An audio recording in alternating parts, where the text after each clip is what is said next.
Streaming. If you aim the camera down just a little bit, it's kind of getting a lot of ceiling action. There we go. There we go. Yeah. That looks pretty Well, good. That's well, fine. action. Right. Yes. Okay. Oh, there we go. There's that thrice damn delay. There we go. Now at least it's not delayed here. Yeah. There we go. All right. Okay. Perfect. I don't mind showing the delay, the non-delayed one. We're on. That's fine. All right, we can Hi. drag it up. Hey. How's it going, guys? Somebody confirmed that you can hear us clearly. We got a decent microphone this time around, so let us know if our volume sounds good to you guys. Anyone? How do we Anyone? see? Are they going to show up in little comments that you Yep. see there? Okay. All right. Hi guys. Hi all. Hi. Yes. Somebody says yes. Hello. Okay, Yes. Good. Yes. Awesome. Okay. All right. There's a Have to deep do the buzz, viewer somebody routine. said. A deep buzz. Loud and clear. A bunch of other people say audio is good. 60 hertz noise. That might be the Oh, it's a yeah, fake. here. Something Yeah, to it's turn off. Here, I got it. 110% humidity in Boston here, so if it comes down to your sound quality or air conditioning, I would say our company does have a deep buzz. This guy Sydney is. Let's ban this guy Sydney. Let's get him out of here. oh, he's supposed to be working right now. Get back to work, Sydney. Yeah, you can come join the live stream once your current mobile work is done. All right. Should we introduce everybody for the new viewers? Yeah. Sure. Sure. Tyler, go and lead us Okay. off. I am Tyler Young. I was responsible for the XPlane 11 user interface, among other things. I'm Chris Ario. I'm, I guess, mobile dev lead and a bunch of other things inside the company. My name is Ben Supnick. I'm the graphics lead. I don't have any bourbon for this live feed. This is the first one that I've had to do without it, so It is Bear only with- 4 p.m. here. bear with me. Yes. Yeah. Yeah. Now, I'm Austin, the original author of XPlane. I'm Alex, and I am the art director. I make things look pretty. Hi, I'm Marty Aaron, and I do marketing, I do sales, Steam support, work with the dealers, press releases, and I'm sitting back here behind all the smart guys that actually write the code. And Randy Witt. I handle customer support and tech support. If you call in or email, and I'm the one that gets the pleasure to speak with you. Thanks for joining us. All right. We took some questions in advance. Last time the live Q&A was a little bit of a free-for-all. Chris is going to try and keep up with it as best he can, but we also took a bunch of questions on the dev blog and social media. So I guess we'll mix up some of the live questions and some of the things people have asked. And we have a few areas that I think we should probably just talk about because we got a lot of questions all in one area, and we can just do a straight update of what's going on. Should we start with Vulcan? Nobody cares about Vulcan. We got a lot of questions about Vulcan.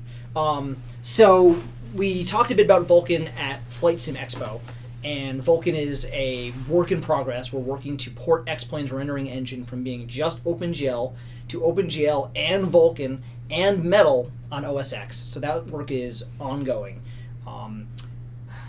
We talked at Flight Sim Expo about possibly having a beta at the end of this year.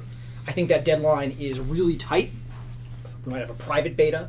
I think what you're going to see in Vulcan is a fairly long tail of getting all the bugs worked out. So first we'll have something that works really well for us.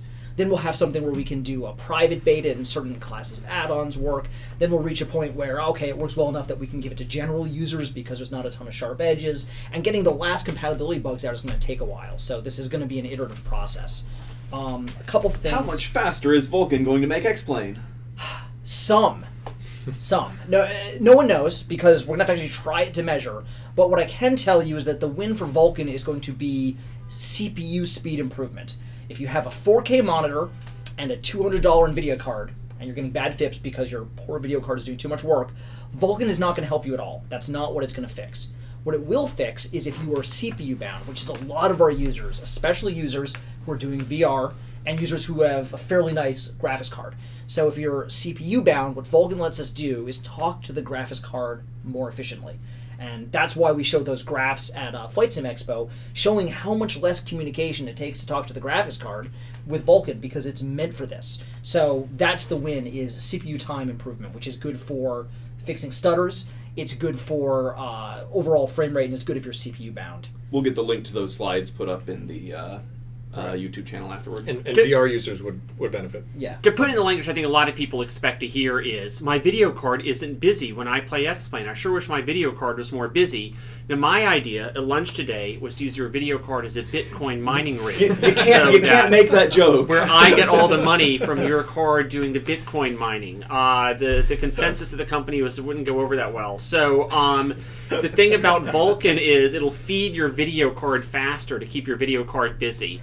And that's what a lot of people are going to say, oh, now my video card's fully loaded. Great. What I like about it more, other than the Bitcoin mining, is the thrice damn stutters. When I switch to external view and I move around and I change the time of day and the whole sim just stops and stutters.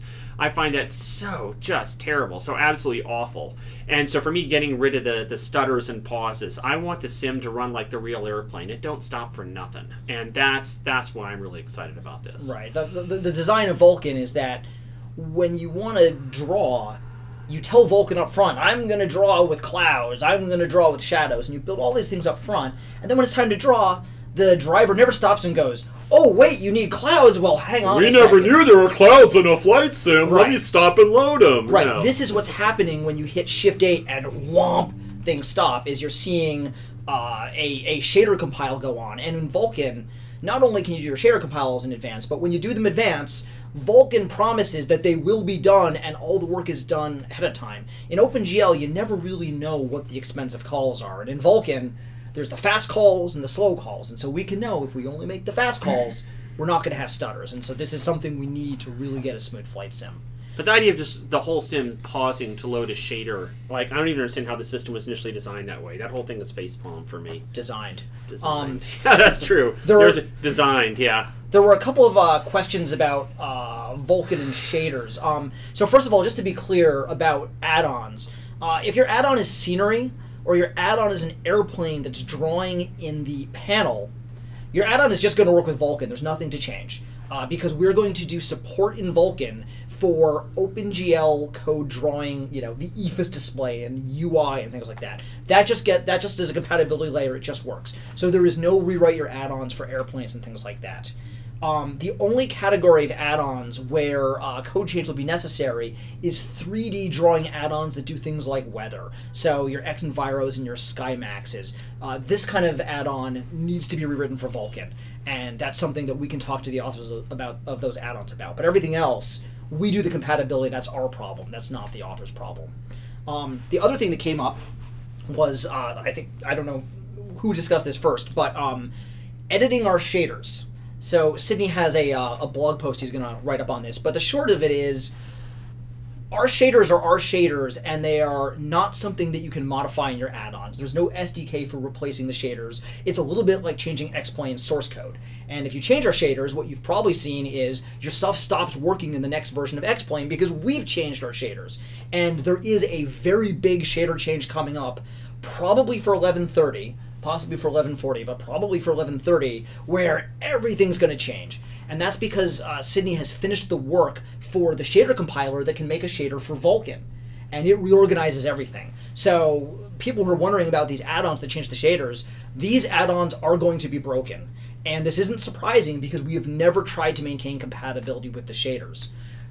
My view is XPlane is a relatively open platform. You can get all the files and you can repaint the textures and you can edit the shaders and you can do all these things. And one of the reasons why I first started using XPlane was because I could go in there and tinker with it, and that's great. But there is definitely a difference between we didn't encrypt it, feel free to look around, and we're trying to make a stable platform, and if it doesn't work the way it used to, we're going to open a bug and we're going to go try and figure out what happened and put in compatibility code. Those things are very different, and there is no compatibility code for the shaders. So that is coming down the pipeline. I understand that a lot of people like the kind of add-ons that make these tweaks, and some of them look pretty cool. But in the end of the day, we have to get to Vulkan, and that does mean changing the shaders. Vulkan doesn't use GLSL, it uses Spear V, so there's going to be a change, and it's inevitable. The way I would phrase it is I hired 2 new people recently, one specifically for high-speed OpenGL and the other specifically for high-speed, highly accurate networking. So you can have a lot of copies of XPlane networked together, and they all run freaking together. No pauses or delays or glitches or hiccups. And yeah, that does mean that if you try to get too down into the low level of XPlane, some stuff is going to change. But we're rewriting XPlane from the inside out here to make sure that we can have a 3-screen or a 5-screen system wrapping around. It looks amazing. It never pauses, and no copy ever gets out of sync with another.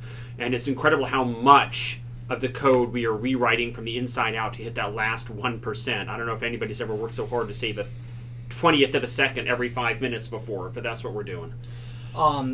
The other thing people asked about, and this comes down to what add-ons will be okay, there's a question about whether there'd be some kind of cross-API UI interface we would need to do for Vulkan, and the answer is no, because your OpenGL UI will just keep working as long as you're using the newest APIs. So you don't need to rewrite your UI, you just need to be modern on what we have now, and you should be fine. And everything where I said Vulkan, insert Metal if you're a Mac user, because OS X doesn't run Vulkan, it runs Metal, but they are very similar in their design idea, and we're doing both. And everything we've done for Vulkan is meant to be Vulkan on Windows and Linux and Metal on OS X. Chris, what do you got live? A bunch. Yeah, let's stick to our questions first. Well, you want to talk about ATC, because that was Sure, that was a we can big do one that. on the dev blog.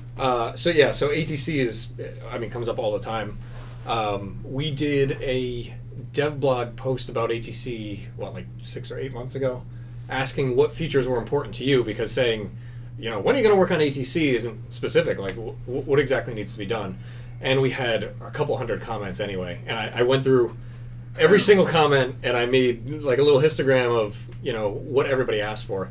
And there was a lot of miscellaneous, but the core of the requests were VFR operations and real-world procedures. So I'll group together actual named approaches. If you want to do an LDA runway 2 into this airport, or you want to do the full approach to an ILS or an RNAV or whatever, and also SIDS and stars.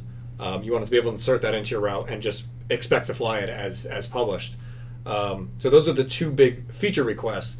There was a resounding complaint about being vectored into mountains. I guess that's kind of important. You follow our ATC and all of a sudden your 2-hour flight ends because you did exactly what we told you to. You're the pilot. It is your responsibility That's to refuse right. the ATC instruction. This is how it works in the real world.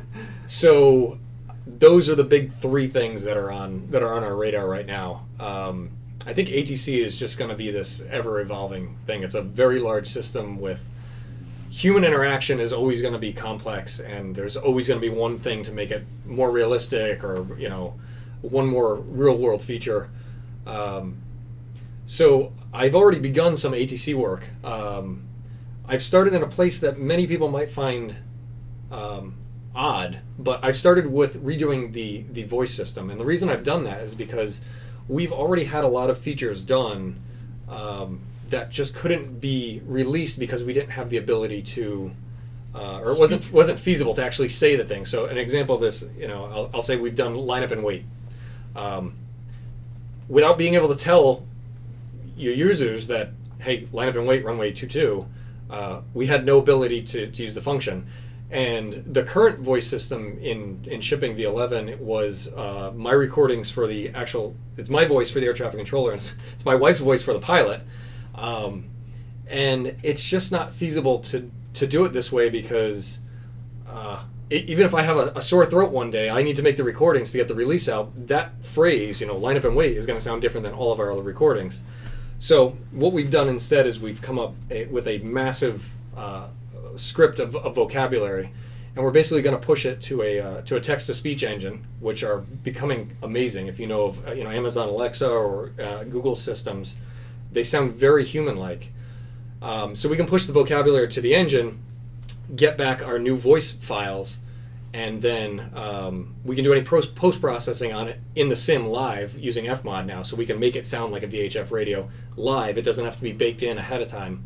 Now, the term pushing the vocabulary to the engine, the only reason I even know what that means is because we've been talking about it today. Right. So why don't you tell everybody else? So basically, we can run a script that goes to a TTS engine, a text-to-speech engine out there in the cloud, like Amazon or like Google or whatever, and what we get back is a WAV file saying the exact thing that we told it to say. So it might be a simple word like tower, or it might be a full phrase like contact Boston Tower on 128.8.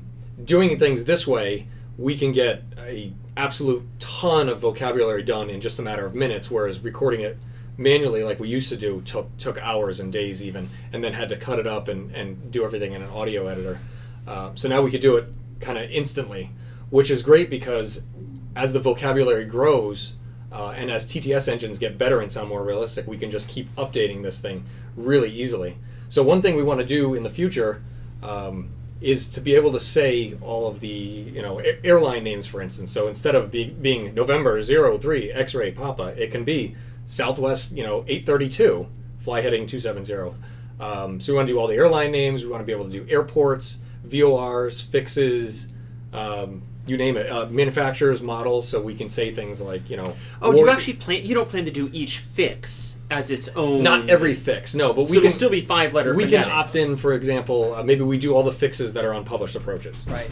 So Fixes is a really huge number, Right. but we can get the VORs. Yeah, things that are on published approaches where you'd actually say, you're clear direct rip it, or whatever you might say. Right. And another important aspect to this is that, much like our scenery gateway, where we have the community that's helping us make the system better and more realistic, we can do the same thing with the pronunciation, because you can tell the system, Worcester, for instance, if you just let the TTS engine run, it's going to say Worcester, which is awful for you Massachusetts people. It's not okay. So you can go in as a user and you can type Worcester, the correct pronunciation, and add it to our database. So then from that point on, we know that this is pronounced Worcester, and the next time we do an XPlane update, you can actually fix the pronunciation in XPlane and make the sim better. So over time, the community is going to help us make a system that's far more realistic and sound exactly like the real controllers would sound.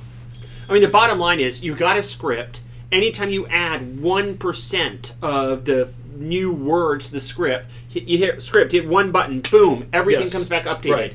Amazon updates their text-to-speech engine. Hit the little run button, boom, everything comes back a little better. Somebody puts in new airport names customized with the little phonetics in there, boom, it comes back a little better. So what we have is a platform that allows complete flexibility in everything we code that's constantly improving over time, with you just hitting the regen button every time the technology gets a little better. And technology this is what unbinds us to run at full speed. It's that's it where we're going. removes the bottleneck that was preventing us from shipping so many new ATC features. Doing a recording session each time you do a coding feature was nonsense. Unscalable. Yeah, it was not scalable. So since I've started working on the new voice stuff, it's also uncovered a bunch of bugs that have existed for a while where things were never being said. So I ran into circumstances where if you were told to go mist because one of Austin's planes decided to have a coffee break on the runway instead of taking off, you were never given instructions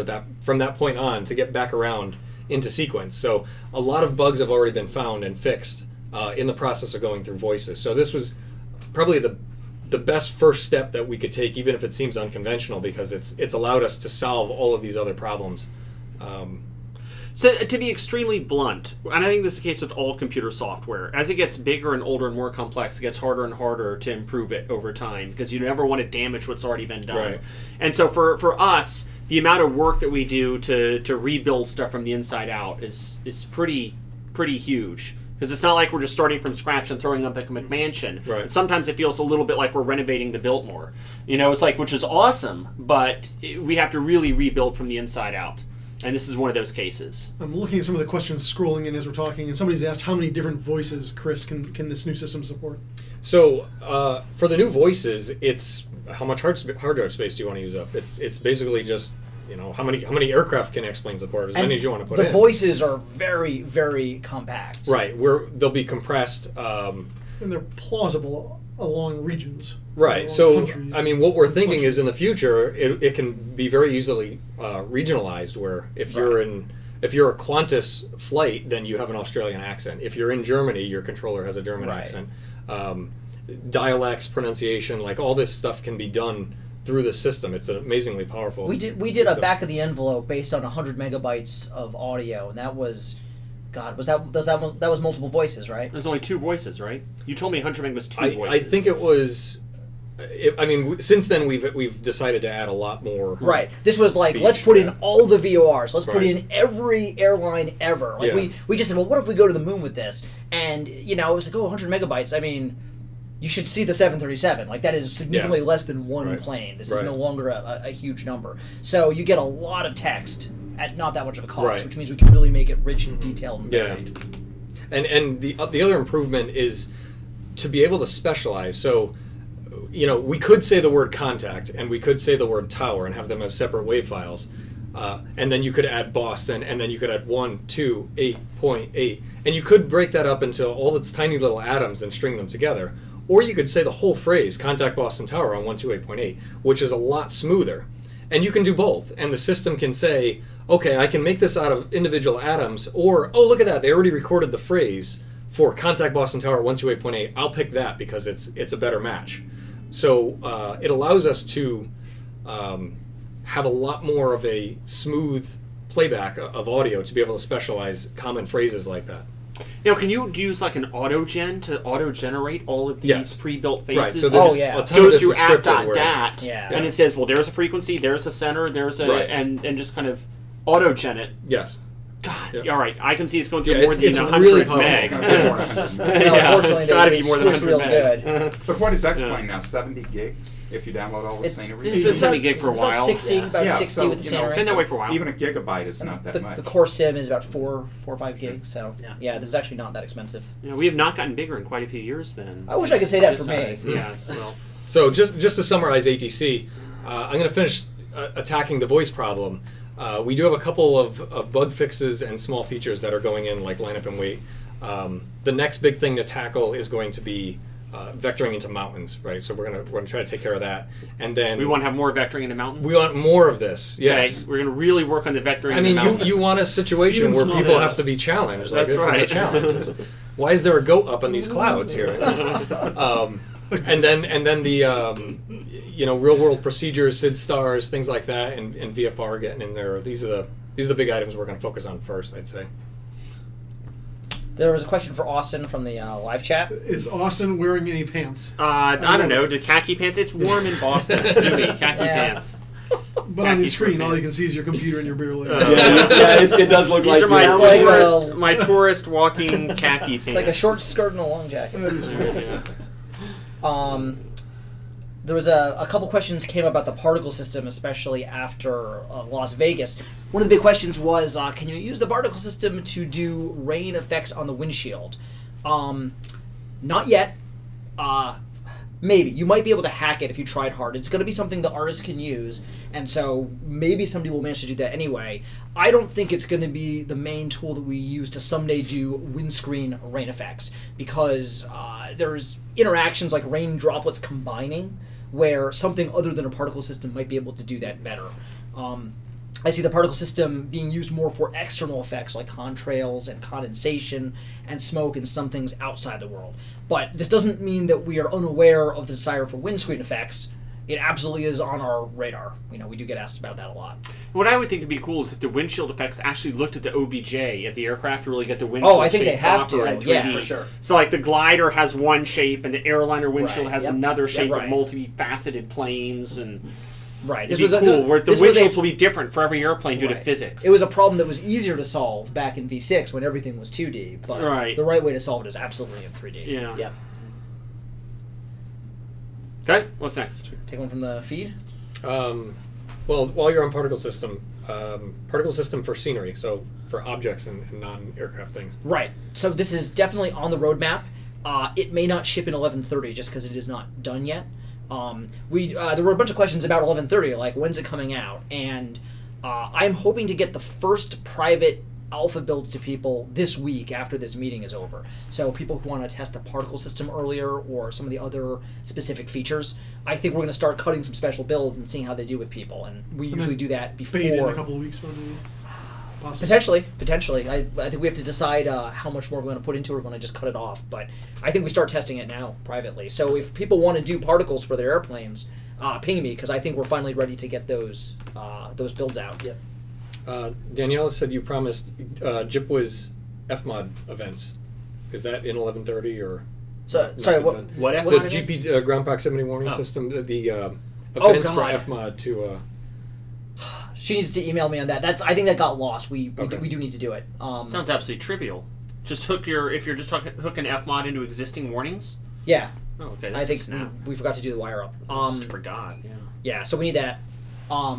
Email Ben, Daniel. Yeah. Thank you for the reminder. In terms of OBJs, our eventual goal is that scenery objects can have Fmod sound and particles just like airplanes, and so you just use these tools everywhere. And this will include scenery, airplanes, and objects made by the XPlane instancing API in the plugin system. So this means your X-Squawk box and your X-IVAPs and all of your objects created by add-ons. Everybody uses the same thing. It's one interface. Everyone gets all the advantage of the particles, all the advantage of Fmod.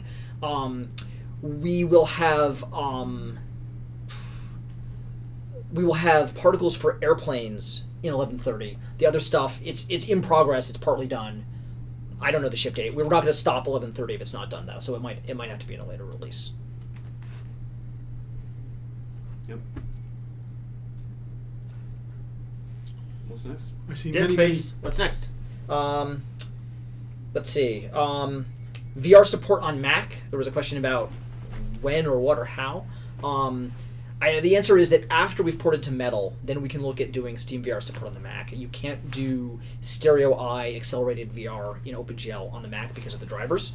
But once we get to Metal, theoretically, cross our fingers, all this VR stuff should just work. It's Steam VR. It was all written to be cross-platform, and so it should be straightforward to do that port. All right, so this is a blind spot I've had because I haven't looked into this at all. What are the headsets that we're supposed to use on the Macintosh? The Vive. Yeah, The Vive. The Vive. The Vive is cross-platform. Yep, I don't think there's Oculus drivers yet. Okay. But it's Steam VR, so it's things you can make work with Steam VR by any Right. means possible, of which the Vive is the one that Apple has shown. Can I answer a question real Sure. quick? A third-party dev was asking about using the new XPLM window APIs with widgets. This is already possible. This was possible in 11.21 Yes. or something. Yeah. Something like that. I really need to do a blog post that just highlights that on the dev blog. Yeah. If you want to email me, Tyler@xplane.com, I can point you in the right direction. Like now. All right. I see many questions have been on mobile, just for an update Yeah. on mobile. Yeah, you want to talk about mobile? I think I say this at every at every live view because people want It's to know coming. when's XPlane 11 coming for mobile. Our plan is to drop the number. XPlane Mobile is just XPlane Mobile. It'll always be XPlane Mobile. I think we have no plans of with V9 going to V10 being separate products. I don't think that's in our intention to ever do that again. Now it's just going to be XPlane Mobile, an ongoing, forever growing thing. So at some point, that's a crummy experience for users. It like, is, yeah. Oh, it's a new version. Now you Right. get to rebuy all the planes that you Sure. already bought. Right. You know, Yeah. that's terrible. The yeah. business plan was different in 9. You weren't buying Sure, individual airplanes, right, but right, that's why right, we're doing this. So, Right. So XPlane 11 for mobile is, you kind of already have it. Right. Every time I release mobile, it is completely synchronized with all of the shared code on desktop. So if Austin makes a million flight model fixes, the next time I release mobile update, you have all of those fixes. It's always in parity with the available desktop at that time. So you already have a ton of V11 technology in mobile already. The same particle system, same sound system, everything is there.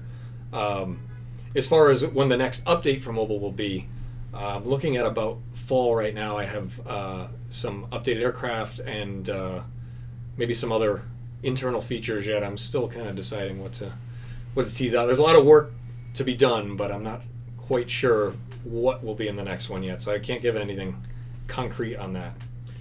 I can say, because everybody's going to ask, we are definitely working on XPlane global scenery to be able to fly anywhere in the world and not be limited to these small little boxes where you get up to your cruise altitude and then you're told you got to turn around. So it's definitely something we've already begun on, and it's a big undertaking. So it's not going to be done, in the next couple weeks for sure. I find two things kind of comical. One, the length of time that me and Ben took to make XPlane Mobile when we first made The it very first one. on Yeah. Apple campus. I think it was 2 weeks. It was- How long was that? Yeah, but it was It also was- 25 megabytes. Yeah. the entire app with all the textures fit into 28 megabytes. Yeah. There just So we wasn't wrote in that 2 much we weeks. could do because, Yeah. if we coded for more than 2 weeks, we would have run out of memory, we'd be done. Yeah, that's true. And it kind of looked like People it sure got had fun written in with the 2 app, weeks. though, including myself. But so and how hard it is then to really go to the next Polish it. level. I mean, you don't want a 70 gig app on your phone. That's kind of Yeah. a non-starter. Right. And so going to global scenery, it's not just about global scenery. Well, how much space do we have? How is it downloaded? How is it paid for? How much, do you want to have? Do you want to dismiss it when it's not there? How much detail does it have? How fast, an older phone does it need to run on? Right. It's kind of a big deal. But in my perfect world in the future, we would have the so-called scenery generator, which has all the raw data, of all the roads and terrains and stuff like that. And we would hit a button to generate XPlane scenery or mobile scenery, and it would spit out the appropriate scenery that's appropriate for the type of platform it's being deployed on, and they're both completely global. And that is going to happen. Right. It's going to happen. I'm not sure when. The generator for the original XPlane 10 mobile, we did these specific regions, and there was hand-done work in each region. Each one is its own special snowflake. Yep. And we can't go back to Alex and say, well, you gave us 17 DSFs. We need 23,000 more. Let's get going, right? Yeah. So this Just is about sit there clicking squares for the next 20 years. Going global is more like desktop, where you hit a button and 2 machines run for 2 days straight. So and just churn. How fast is storage getting bigger on phones? Were we asymptotically plateauing here, or is storage going up through the roof in sort of a Moore's Law type of thing? It's not getting bigger that much faster. It's not just storage; it's bandwidth, right? I mean, the phone is tied that's to it, right. So we're not thrilled about a 70 gig app right now. That's a big download. Okay. So some other mobile questions I saw is adding the ability to start at a terminal instead of on the runway. Once we have global scenery, for the whole world, that's something that would be a lot easier to do. Sure, it would be just like desktop, where you can pick which gate you want to start at. And can I talk about gateway airports?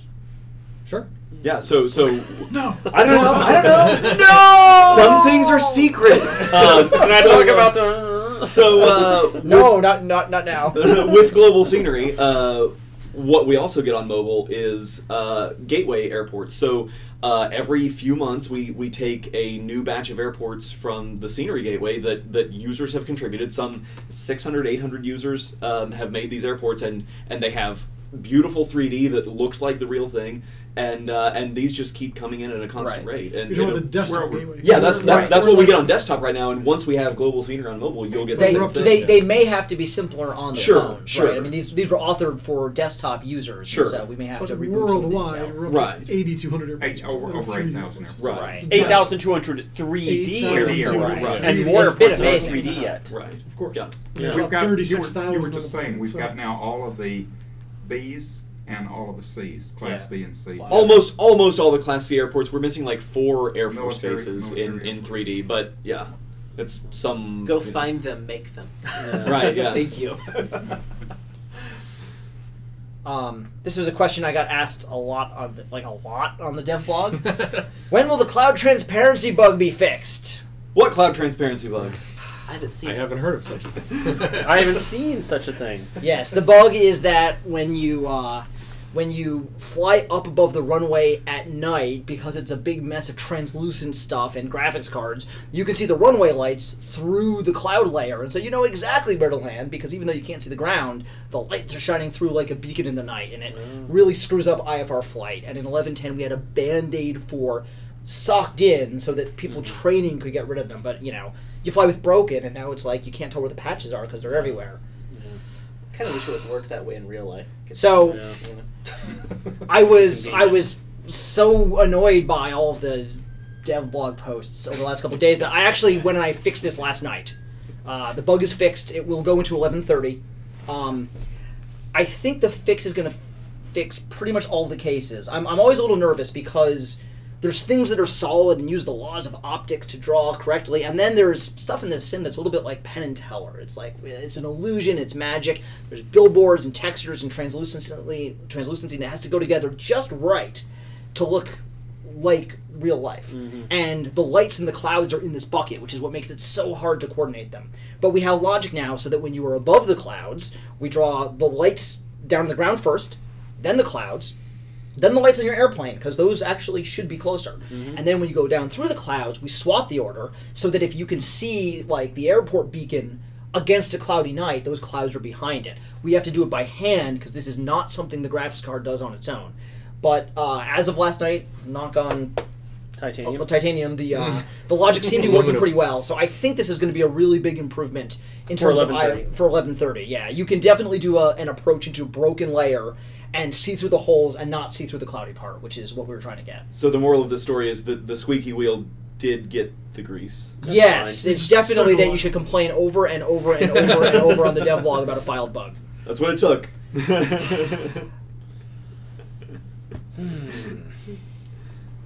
All right, Ben, what else you got? Let's see. Somebody asked if there was going to be a gateway for landmarks. No. This does come up a lot. Yeah. We've drawn a line. I figured we should mention this because people wonder like what happened. We drew a line between doing the artwork and using the placement of the artwork. And the reason for that is that the artwork is very, very performance sensitive to the rendering engine. And so we are very, very careful to make sure that the art elements are all sharing textures that are all in the same size and format and are using the same shaders and are all going to hit the instancing path. And we do these things so that the Lego bricks will be as efficient as possible because they get used a lot. And so it really is a big deal how fast that baggage truck is and how fast those cones are, because you can just have a huge quantity. And our concern is that if we were collecting these things from third parties, not only would we not be sure what the quality was, and in some cases there'd be quality problems, but it would just be hard to coordinate the optimization of it. And so what you would end up with is much higher VRAM footprint, less sharing of shader layers, and generally worse performance for the entire library. There are a number of third-party libraries that people are using for third-party scenery, and I think that's great because the gateway is not meant to be the end of scenery. It shouldn't just be gateway and that's it. The gateway provides one layer, so you have your global scenery, you have your gateway, you have freeware, you have payware, and this forms a stack. And so different levels of time investment for different levels of quality. To boil this down just a little bit, our art assets for our airport generation at the gateway are made by us, and they're of a consistent resolution and quality. And so whether it's Homer Simpson or Leonardo da Vinci making the airport, it's not going to be that much better or worse. It's just our hangars in slightly different places. An airport is an airport using our art assets. It's going to have the same impact on frame rate on the sim, the same basic look and feel for the user. But if people are to come along and make their own landmarks, someone's going to make the Statue of Liberty, where each polygon is this big and it's 2048 by 2048 texels, and it'll sink the entire performance and RAM footprint of the sim. Somebody else might come by and make a Statue of Liberty extremely low res that just looks terrible. And so the consistency would go out the window. There's no way around it. The consistency would go out the window. And even though I want everybody to be able to contribute to XPlane to improve it, I don't want to have the consistency of the scenery just become randomness. So we have to use our art assets, even if you drag the assets around into place with the scenery gateway. It's the level of consistency we want while still bringing in realism. Do it. I see it on your computer. Do it. Which one? The next one. It's traditional. Oh. Are we going to do seasonal textures for XPlane? No. We do not have any plan at this time to have the art team go and repaint all the textures in the sim to multiple seasons. And it's just time. We don't have time for them to go and repaint all the textures to different seasons. The engine can do some seasonal effects. There's third-party add-ons like TerraMax that let you do this now. I think this is a good place for third parties to add value because there's just a limit to how much textures we can do.